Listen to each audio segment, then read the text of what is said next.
आज करगिल विजय दिवस है। आज से 22 साल कबल साल 1999 में हिंदुस्तान ने पाकिस्तान को करारी शिकस्त दी थी, जिसकी याद में हर साल करगिल विजय दिवस मनाया जाता है।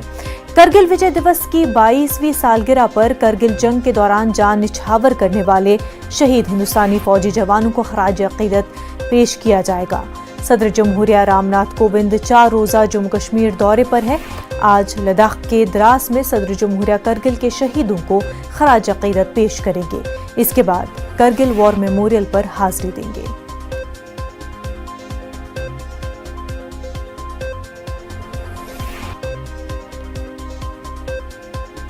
हमारे नुमाइंदे नूरुल इस्लाम द्रास से हमारे साथ जुड़ चुके हैं। नूरुल इस्लाम, आज करगिल विजय दिवस है और पूरे मुल्क की जानिब से ही तमाम तर शहीदों को खराज अकीदत पेश किया जाएगा।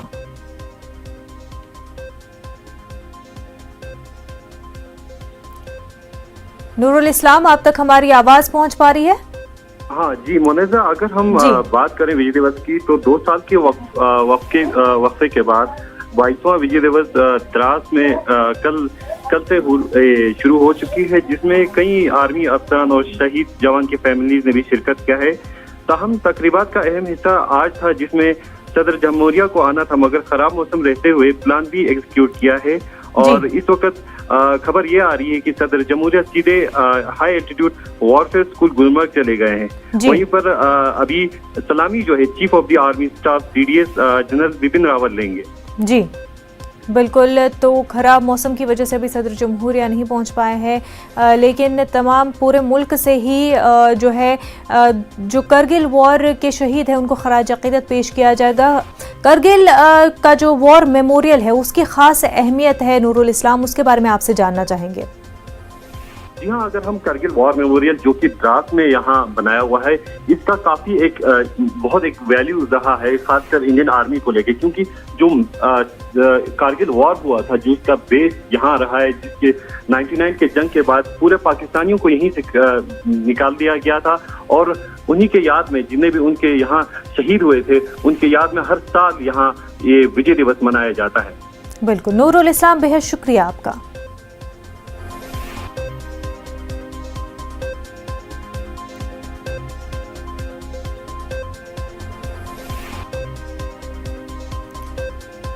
तो आज करगिल विजय दिवस है। 22 साल कबल हिंदुस्तान ने पाकिस्तान को करगिल वॉर में शिकस्त दी थी। आज हिंदुस्तान के शहीद जवानों को खराज अकीदत पेश किया जा रहा है। करगिल वॉर मेमोरियल की तस्वीरें आप टीवी स्क्रीन पर देख सकते हैं।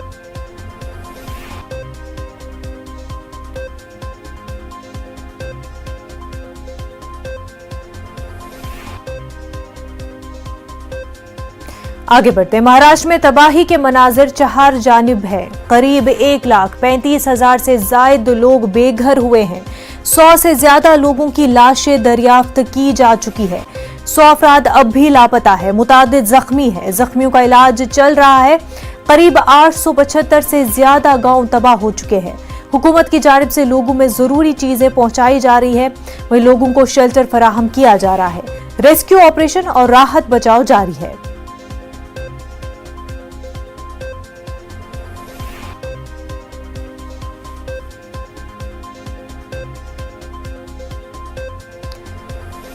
आपको बता दें कि महाराष्ट्र में बारिश की वजह से तबाही मची हुई है। कई गांव ऐसे हैं जो तबाह हो चुके हैं। कई लोगों ने अपनी जानें गंवा दी है। कई लोग ऐसे जो बेघर हो गए हैं। बारिश की वजह से जो सैलाबी सूरत हाल पैदा हो गई है, इस वजह से कई लोगों ने अपना घर खो दिया है और वो अपने सरों पर छत ढूंढने को मजबूर हो चुके हैं।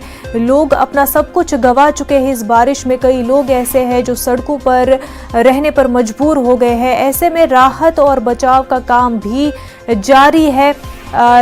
कोशिश ये की जा रही है सरकार की तरफ से कि तमाम तर लोगों की मदद की जाए। जो लोग फंसे हुए हैं उनको सेफ जगहों पर मुंतकिल किया जाए। जो लोगों को खाने पीने की चीज़ों की किल्लत है, उन तक जो है खाने पीने की अशिया पहुंचाई जाए। वहीं मकान मुनहदम हो रहे हैं, दुकानें मुनहदम हो रही है तेज बारिश की वजह से। और महाराष्ट्र के बेशतर इलाकों में सैलाब से बड़े पैमाने पर तबाही हुई है।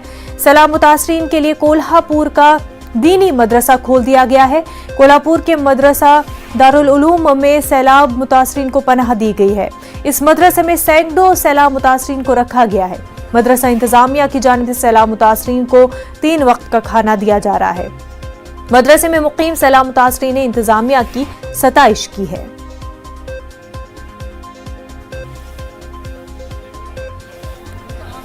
इससे पहले भी जो 2005 में वगैरह जो बाढ़ आई थी उस वक्त में हम लोगों ने अच्छे से निजाम किया था। तो इस वक्त अभी ये जो पानी आया हाईवे पर, तो हमारे को इत्तला मिली कि बाबा बहुत सारे लोग परेशान रोड पे पड़े अटके हुए हैं। तो हम लोगों ने हमारे जो यहाँ के गांव के शुरू गांव के जो जिम्मेदार हैं और मदरसे में बैठ के उसका प्लानिंग मीटिंग की है और तय किया कि जितने भी लोग होंगे उनको लाएंगे, इधर रखेंगे। तो कल 2 दिन में 200-250 लोग थे। अभी आज की पोजीशन ऐसा है कि 400-450 के ऊपर लोग हैं, जिनका हम लोगों ने खाने पीने का पूरा इंतजाम किया है। उनको रहने के लिए पूरी जगह का इंतजाम किया है। जिसके पास बिस्तर नहीं है बिस्तर का इंतजाम किया है। और जो भी जरूरत पड़ेगी आगे भी उसके लिए हम लोग तैयार हैं और करेंगे इंशाल्लाह। जैसे कि कुछ लोग इसमें बीमार भी हैं तो हमारे पास डॉक्टर की टीम अवेलेबल है। हाँ, उनको रखा हुआ है। ये डॉक्टर लोग पूरा चेकअप वगैरह करके उनको दवाई वगैरह दे रहे हैं। फाउंडेशन के लोग उधर आए और उन्होंने हमको चाय उधर दिया और चाय पानी उधर करके हमको फिर इधर ये मदरसा में वो लाके हमको इंतज़ाम हमारा रहने का इंतज़ाम किया उसने और मेडिकल सब लोगों का उसने देखभाल किया। किसी को कोई प्रॉब्लम है, किसी को हेडेक है, कुछ है तकलीफ, तो उनको वो पर्सनली वो टैबलेट वगैरह देते थे। खाने का इंतज़ाम अच्छा किया था उसने उस दिन। और दूसरे रहने का इंतज़ाम भी बहुत अच्छा था। उसने वो हॉस्टल टाइप सब बेड मैट्रेसेस और बेडशीट वगैरह सब दिया। और पर्सनली वो सब लोग हमको पूछते थे कि आपको और क्या चाहिए और क्या चाहिए, और इसीलिए हमारा सब जो का रिक्वायरमेंट था तो उसी ने पूर्ण कर दिया। घर में है ऐसा ही हमको इधर का माहौल निकला। इधर के सब लोग इतने अच्छे, इतने कोऑपरेटिव है। हमको उसने बहुत प्रयत्न किया। हम अकेले इधर है लेकिन इतना इधर का माहौल और हमारे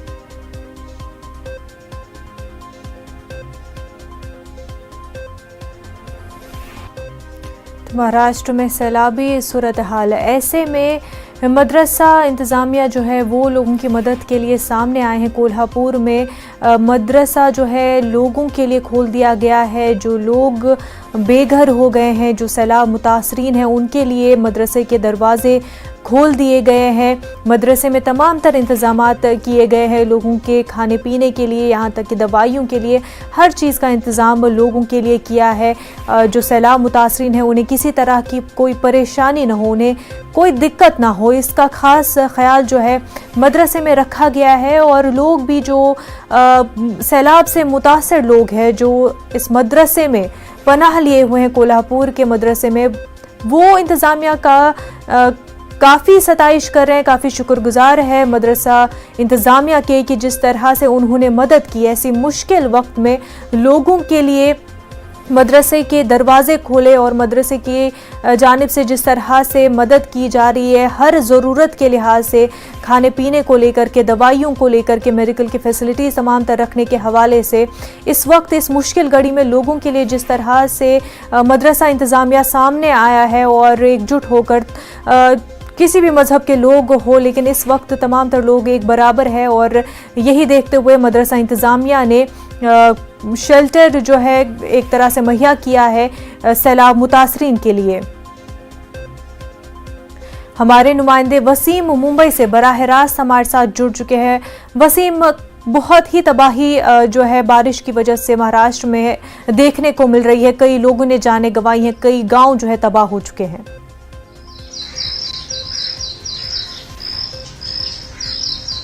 जी जरूर, जिस तरह से पिछले कुछ दिनों से लगा बारिश की वजह से जो कहर मुंबई और महाराष्ट्र में आया है, उससे लेकर काफी लोग परेशान हैं, सरकार परेशान है और कई लोग इस परेशानियों से अब भी परेशान नजर आ रहे हैं। इसकी एक वजह साफ तौर पे है कि क्योंकि रेस्क्यू ऑपरेशन अब भी शुरू है, कई गांव अभी हैं जहां पे एनडीआरएफ की टीम मौजूद है, बाकायदा सर्च ऑपरेशन कर रही है। अब तक के अगर आंकड़ों की बात करें तो 2 लाख से भी ज्यादा लोगों को रेस्क्यू कर लिया गया है। एक 149 के करीब लोगों की जानें चली गई हैं और 100 से ज्यादा लोग अब भी लापता है।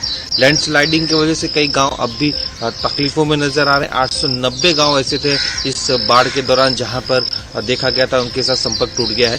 कई ऐसे लोग भी हैं जो मुंबई से बेंगलोर की तरफ जा रहे थे और रास्ते में इस तरह की कहर आने के बाद वो वहीं अटके हुए हैं, वो अपने घर तक वापस नहीं आ पा रहे हैं क्योंकि एक तरफ कोल्हापुर में पानी का सिलसिला अब तक भरा हुआ है, पानी हटाने की कोशिश की जा रही है। एक बार पानी जब निकलेगा उसके बाद ही लोग हाईवे से दूसरी तरफ जा सकते हैं। वहीं पे सांगली का जो नजारा है अब भी इसी तरीके से साफ तौर पे दिखाई दे रहा है। सरकार की तरफ से मदद के लिए बाकायदा कोशिश की जा रही है। सीएम उद्धव ठाकरे लगातार 3 दिन तक इसी तरह से दौरे पे हैं। आज भी वो सतारा दौरा करेंगे, करीब 10:30 बजे मुंबई से निकलकर सतारा जाएंगे, वहां जानकारी लेंगे किस तरह से नुकसान हुआ है, साथ ही जो लोग सुरक्षित लाए गए उनसे भी चर्चा करेंगे। उसके बाद हो सकता है दोपहर के करीब मीडिया से मुखातिब हो और अपनी भूमिका रखें। जिस तरह से देखा गया है कि अब सरकार के सामने सबसे बड़ा चैलेंज ये है कि लोग तो पानी कम हो चुका है, लोग सुरक्षित होकर धीरे धीरे सामान्य जिंदगी भी जीने लगेंगे, लेकिन जो वहां परेशानियां आने वाली है सैलाब के बाद वो सबसे बड़ी दिक्कत होगी क्योंकि अब पीने के पानी के जो कुएं हैं वहां पे साफ सफाई, साथ ही जो अलग दूसरी बीमारियां हैं खासकर जानवरों के मरने का या फिर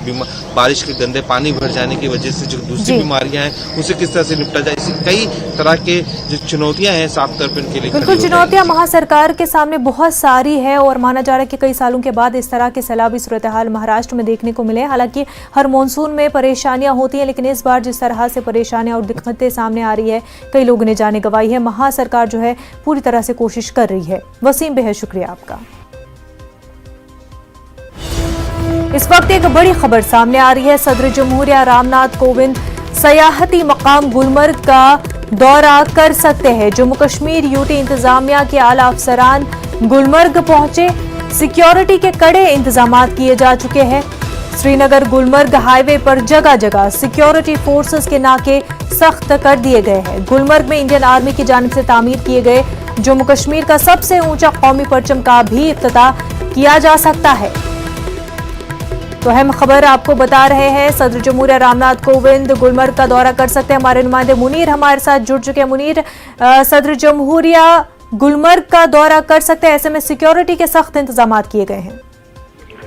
जी मनोजा, जिस तरीके से आज करगिल दिवस मनाया जा रहा है, 1999 में करगिल में पाकिस्तान के साथ हुए जंग में जो फतह की याद में आज करगिल दिवस मनाया जा रहा है और ये अभी खबर जो आई है, करगिल उनको जाने वाले थे, वो खराब मौसम की वजह से वो दौरा उनका मनसूख हो गया है और अब ये है कि वो गुलमर्ग आ सकते हैं। और जिस तरीके से उनको बारामूला में भी प्रोग्राम था, तो बारामूला से वो है खबर, वो यहाँ गुलमर्ग आएंगे और यहाँ पे जो वॉरफेयर स्कूल है वहाँ पे जाएंगे और साथ साथ यहाँ पे जो कौमी परचम है जो यहाँ पे तामीर किया गया है इंडियन आर्मी की तरफ से, और उसका भी वो इफ्तिताह कर सकते हैं यहाँ पे। और इसके साथ साथ जो हाईली ऑफिशियल्स है, जैसे एडवाइजर्स है, वो कल से ही गुलमर्ग में यहाँ बैठे हुए हैं और इंतजामात को वो जायजा ले रहे थे। और सिक्योरिटी की अगर बात करेंगे, और श्रीनगर से ही जो नॉर्मल क्रॉसिंग है वहां से ही जगह जगह नाके लगाए गए हैं और किसी को भी चलने की इजाजत नहीं दी जा रही है और वहाँ पे चेकिंग हो रही है। और गुलमर्ग को पूरी तरह से सील किया गया है अंदर और सिक्योरिटी के कड़े बंदोबस्त है मुनज़्ज़र। बिल्कुल, सिक्योरिटी के कड़े बंदोबस्त किए गए हैं। सदर जमहूरिया गुलमर्ग का दौरा कर सकते हैं। मुनीर, बेहद शुक्रिया आपका।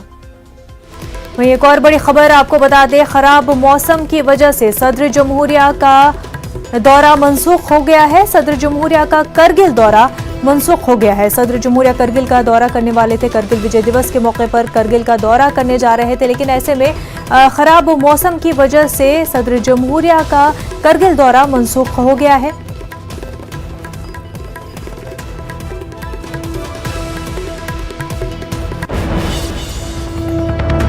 इस वक्त की बड़ी खबर पार्लियामेंट के मॉनसून इजलास के हवाले से आपको बता दें, पार्लियामेंट में आज भी पेगासस मामला उठाया जाएगा। छाए रहने का इम्कान है पेगासस मामले का। ओपोजिशन पार्टियां हुकूमत को घेरने के लिए तैयार है। पार्लियामेंट इजलास का पहला हफ्ता हंगामों की नजर हो गया था।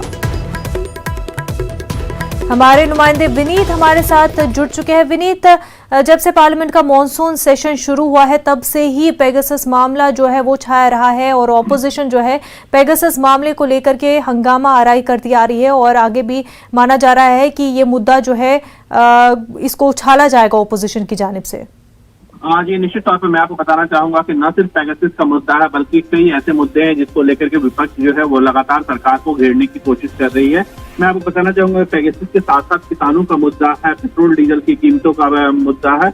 इसको लेकर के जो है वो जो विपक्ष है वो सरकार को लगातार घेरने की कोशिश कर रही है। वहीं सरकार का साफ तौर पर कहना है कि पेगासस के मुद्दे पर जिस तरह से लोकसभा में आईटी मिनिस्टर का अश्विनी वैष्णव का बयान हुआ या फिर राज्यसभा में जिस तरह से उन्होंने बयान देने की कोशिश की और उसके बाद जिस तरह से हंगामा हुआ, तो सरकार का साफ तौर पर कहना है कि वो इन मुद्दों पर भी चर्चा करने के लिए तैयार है और आईटी मिनिस्टर ने इस मुद्दों पर भी अपना बयान दिया है और उन्होंने इस तरह की किसी भी घटना से इनकार किया है। हालांकि विपक्षी पार्टियों का लगातार कहना है कि पेगासस की घटना हुई। हमने जैसा कि देखा कि शुक्रवार के दिन में जो है वो राहुल गांधी ने भी और उनका साफ तौर पर कहना शंका जताई थी कि कहीं ना कहीं राहुल गांधी का जो फोन है वो भी टैप किया जा रहा है।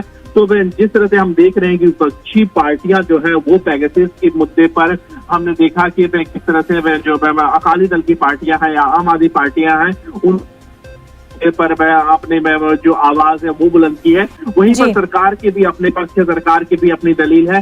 जब हमने हंगामा को लेकर के जैसा कि हमने देखा कि पहला जो हफ्ता था वो हंगामे की भीड़ चढ़ गया, इसको लेकर पहला हफ्ता जो है हंगामे की भीड़ चढ़ गया और आगे भी जो माना जा रहा है कि पेगासस चाहे किसानों का मुद्दा हो और महंगाई हो, इन सभी मुद्दों को लेकर के ओपोजिशन सरकार को जरूर घेरेगी। बेहद शुक्रिया विनीत आपका।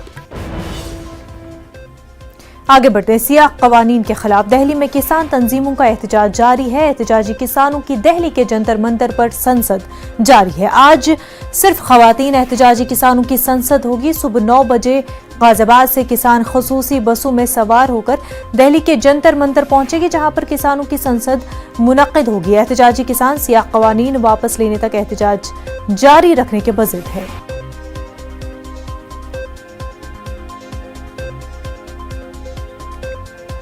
हमारे नुमाइंदे अजीत तिवारी इस वक्त हमारे साथ जुड़ चुके हैं। अजीत, क्या किसान जो है जंतर मंतर पर पहुंच गए हैं?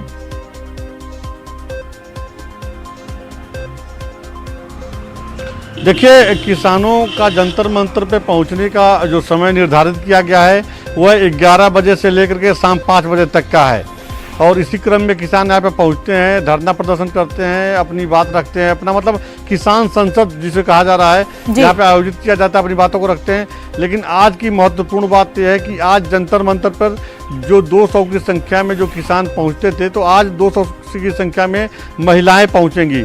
खास करके पंजाब और हरियाणा की जो महिलाएं लगातार जो कृषि कानून का विरोध कर रही हैं, जो लगातार जंतर मंतर पे भी विरोध पे धरने पे थी, सिंधु बॉर्डर पे थी, वो महिलाएं जो है यहाँ जंतर मंतर पे पहुंचेंगी और अपनी बात रखेंगी और आज वही जो है इस किसान संसद का संचालन करेंगी और अपनी बातों को रखेंगी। और जो 3 कृषि कानून है जिसमें मंडी एक्ट है उसके ऊपर अपना वो विचार रखेंगी, इससे कितना नुकसान हो रहा है और सरकार को क्यों वापस लेना चाहिए। तो देखा जाए तो यहाँ पे एक महिलाओं की पहुँचने की बात है, तो 11 बजे महिलाएं पहुँचेंगी जो विरोध प्रदर्शन कर रही हैं लगातार 8 महीने से कृषि कानून का को लेकर के। तो यहाँ पे देखा जाए तो पूरी तरह से सुरक्षा व्यवस्था को ध्यान में रखते हुए चाक चौबंद किया गया है, जगह जगह बैरिकेटिंग की गई है ताकि किसी प्रकार की कोई अव्यवस्था न हो।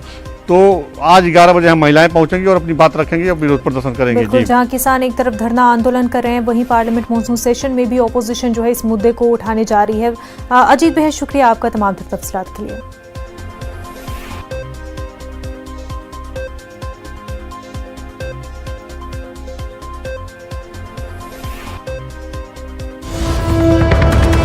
इस वक्त एक और बड़ी खबर आपको बता दें, मुसल्लह अफवाज के 3 सरबराहों ने भी खराज अकीदत पेश किया। नेशनल वॉर मेमोरियल पर शहीद जवानों को खराज अकीदत पेश किया गया। दिल्ली ने शहीद जवानों को खराज अकीदत पेश किया। आपको बता दें, राजनाथ सिंह ने शहीद जवानों को खराज अकीदत पेश किया। नेशनल वॉर मेमोरियल पर शहीद जवानों को खराज अकीदत पेश किया गया। करगिल विजय दिवस के मौके पर मुसल्लह अफवाज ने शहीद जवानों को खराज अकीदत पेश किया।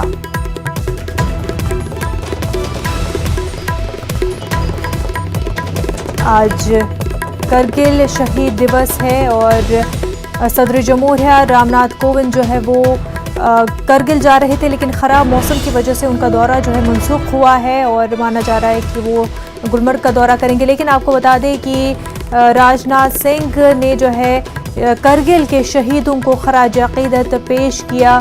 तीनों फौजों के सरबराहान ने जो है खराज अकीदत पेश किया करगिल के शहीदों को।